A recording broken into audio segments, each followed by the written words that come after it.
Phone tapping కేసులో reinvestigation మొదలుపెట్టింది CP Sajjanar నేతృత్వంలోని కొత్త సిట్ బృందం. ఇప్పటికే కీలక ఆధారాలు సేకరించారు. సీఎం సోదరుడు కొండలరెడ్డితో పాటుగా మరికొందరు రాజకీయ నాయకులకు నోటీసులు ఇచ్చారు.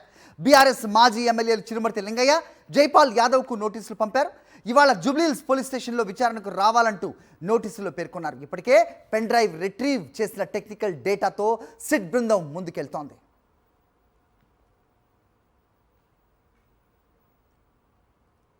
ఇక కూకట్పల్లి ఎమ్మెల్యే కృష్ణారావు కొడుకు సందీప్ విదేశాల్లో ఉన్నారు.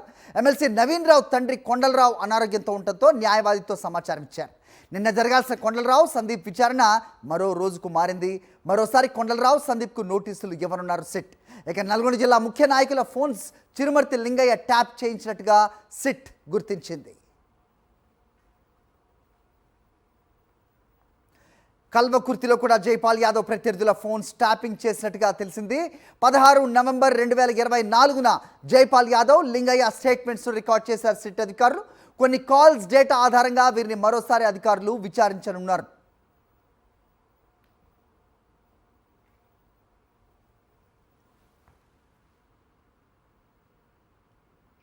రైట్, ఇదే అంశంపై అప్డేట్స్ మా కరెస్పాండెంట్ సుష్మిత ఇస్తారు. సుష్మిత, ఎక్కడున్నారు ప్రస్తుతం మీరు? ఏంటి అప్డేట్స్?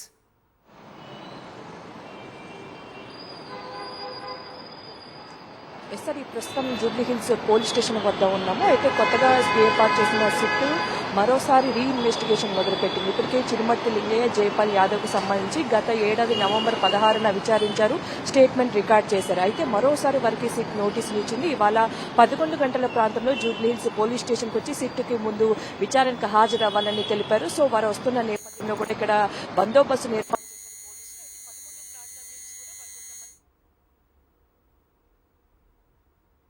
చేశారని గుర్తించారు. ఈ నేపథ్యంలో సీఎం సోదరుడు కొండలరెడ్డిని కూడా సిట్ నోటీసులు ఇచ్చింది. సో వచ్చి దానికి సంబంధించిన ఫోన్ ట్యాపింగ్, ఏ సిమ్స్ ఫోన్ ట్యాపింగ్ అయిందన్న కోణంలో కూడా సిట్ విచారణ చేయనుంది. దానికి సంబంధించిన స్టేట్మెంట్ రికార్డ్ చేయనున్నారు. మరోవైపు నల్గొండకు సంబంధించిన ముఖ్య నేతలు ఫోన్ ట్యాపింగ్ చిరుమర్తి లింగయ్య చేపించారని కూడా సిట్ గుర్తించడంతో ఆ చిరుమర్తి లింగయ్యను మరోసారి సిట్ ఇక్కడికి రమ్మని నోటీసులు ఇచ్చింది. సో ఇవాళ వారందరూ కూడా మరోవైపు జైపాల్ యాదవ్కి సంబంధించిన ప్రత్యర్థుల ఫోన్లు కూడా ట్యాప్ అయ్యాయని సిట్ గుర్తించడంతో వారందరినీ కూడా మరోసారి రీఇన్వెస్టిగేషన్ కి పిలిచింది. అయితే 3 రోజుల క్రితం కూడా ఎమ్మెల్సీ నవీన్ రావుకు సంబంధించి కూడా సిట్ విచారణ చేశారు. సో ఆ సమయంలో చేసిన విచారణకు సంబంధించి కొన్ని కీలక డేటా అలాగే పెన్ డ్రైవ్ రీడ్ చేయడంతో కూడా కొన్ని టెక్నికల్ ఎవిడెన్స్ బయటపడినట్లు కూడా చెప్తూ ఉన్నారు. సో ఆ టెక్నికల్ ఎవిడెన్స్ డేటా ఆధారంగా కూడా ఇవాళ స్టేట్మెంట్ రికార్డ్ చేయనున్నారు. వారందరూ కూడా ఎవరి ఫోన్ చిరుమర్తి లింగయ్య ఎవరైతే చెప్తే చేయించారు అన్న కోణంలో కూడా అంతేకాకుండా దీంట్లో మొత్తంగా తిరుపతి అన్న ఏదైతే మొబైల్ ఉందో ఆ మొబైల్ కి సంబంధించి కూడా కొన్ని అందులో బయటపడినట్టు కూడా చెప్తున్నారు. అందులో దొరికిన కొన్ని క్లూస్ ఆధారంగా ఇవాళ చిరుమర్తి లింగయ్య, దానికి సంబంధించి అలాగే జైపాల్ యాదవ్, కొండలరెడ్డికి సంబంధించి వీరెడ్డిని కూడా ఇవాళ సిట్ నోటీసులు ఇచ్చింది.